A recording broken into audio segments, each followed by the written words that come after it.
જય શ્રી કૃષ્ણ. સ્પર્ધા નંબર 28 સુરીલી સ્વર સામ્રાજ્ઞી પત્ર વાચન હું સુનિતા મહાજન કરવા જઈ રહી છું. આ પત્ર એક સખીએ એની બીજી સખીને સાંત્વના આપવા માટે લખ્યો છે. તો સાંભળો એ પત્ર. પ્રતિ નીતા શાહ, બોરીવલી, ચારકોપ, મુંબઈ. વિષય: શોક સંદેશ પર સાંત્વના પત્ર. પ્રિય સખી નીતા, જય શ્રી કૃષ્ણ. ગઈકાલે જ આ દુઃખદ સમાચાર મોબાઈલમાં આપણા ગ્રુપમાંથી જાણ્યા અને હૃદય બે ઘડી જાણે બંધ થઈ ગયું.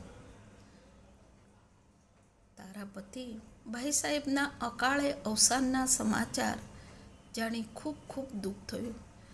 જો અમને જ આટલું દુઃખ થતું હોય તો તારા પર તો શું વીતતી હશે, સમજી શકું છું. ભાઈ સાહેબને ભાવપૂર્ણ હૃદયથી શ્રદ્ધાંજલિ. પ્રભુ તેમના દિવંગત આત્માને શાંતિ આપે અને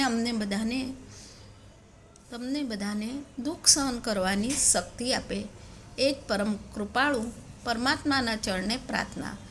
પ્રિય નીતા સખી, કયા શબ્દોમાં તને સાંત્વના આપું?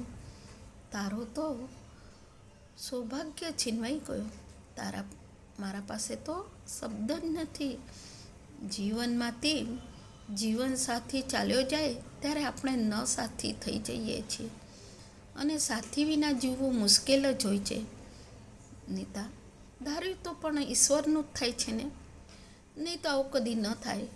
ઈશ્વર પોતાના પર કદી નથી લેતા. જે વ્યક્તિની ધરતી જ્યારે જ્યાં પહોંચે, કાળ તો ત્યાં પહોંચી જાય છે અને કદી ટળતો નથી. જેનો જન્મ છે એનું મરણ તો નિશ્ચિત જ છે. આપણું માણસ જાય તેનું દુઃખ તો જેના પર વીતે એ જ જાણે. તું હિંમત રાખજે, એવું કહેવાની મારી હિંમત નથી, પણ તને હિંમત રાખવી જ પડશે સખી. તારા દીકરા દીકરી માટે તારા વિના હવે તેમનું કોણ છે? જો તું જ આવી રીતે રડતી કકળતી રહીશ, જમીશ નહીં અને ડિપ્રેશનમાં જતી રહીશ તો તેમને કોણ સાચવશે? એ નહીં. તું તો બહુ જ સમજદાર છે. ભાઈ સાહેબનો ગમ તને ભૂલવો જ પડશે. તારા દીકરાનું મોં તો જો. તેમની પ્રતિકૃતિ છે, તેમની નિશાનીને તું દુઃખી કરશે તે ગમશે કે તેમને? તેમના પાછળ તું રડતી રહેશે એ પણ તેમને નહીં ગમશે. ભલે ગમે તેટલો પ્રિય વ્યક્તિ હોય, પણ મરતા પાછળ સખી મરાતું તો નથી ને. જિંદગી જીવવા ખાવું પણ પડે છે.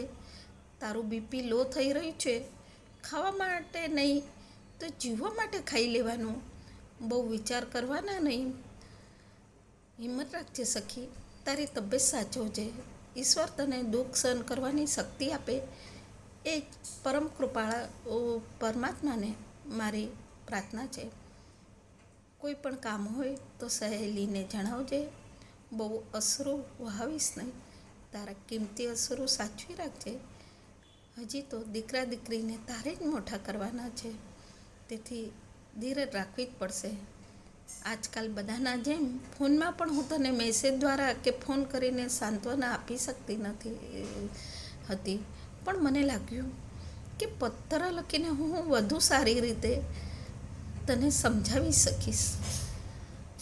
તું જ્યારે પણ એકલી પડીશ, ઉદાસ હોઈશ, ત્યારે આ પત્ર કાઢી વાંચજે. તારી આ સખી સદા તને તારા સાથે લાગશે. કોઈ પણ કામકાજ હોય તો જરૂર હકથી જણાવજે. બહુ જલ્દી તને પ્રત્યક્ષ મળવા આવીશ. જય શ્રી કૃષ્ણ. એ જ લીખતન તારી સખી સુનિતાની અશ્રુ ભરી શ્રદ્ધાંજલિ. પ્રેક્ષક સુનિતા મહાજન, ભુલેશ્વર, મુંબઈ 2.